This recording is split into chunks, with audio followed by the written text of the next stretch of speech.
to it? Why am I brought to it? Why do I feel this thing is right, this mixture is right?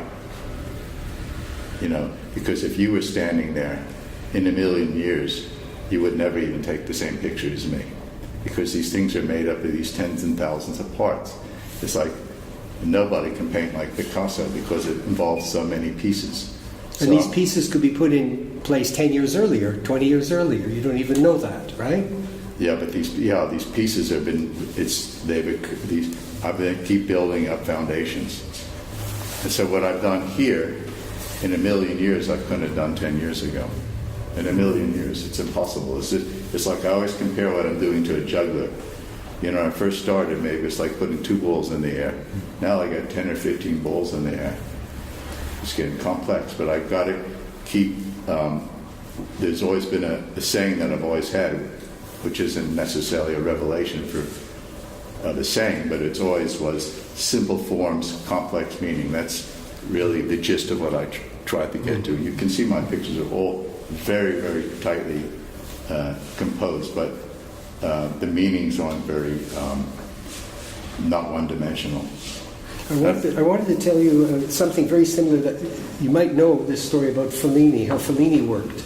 But if you know Juliet of the Spirits, the film Juliet of the Spirits, it starts with one long shot and she's being prepared for a party by her maids.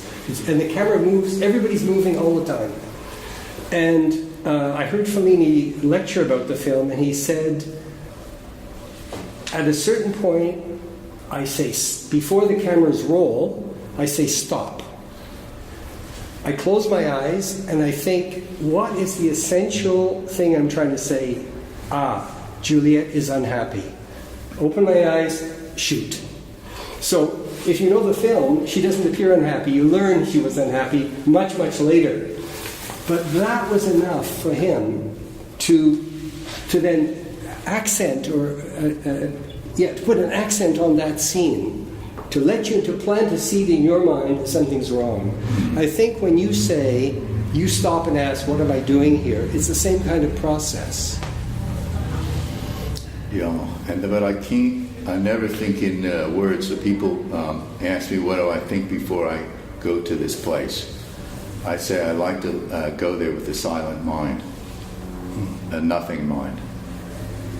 I just stay quiet. I always think of like a cat, you know. If you ever watch a cat in the evening, it's like sort of sleeping, you know. But then go like this on the.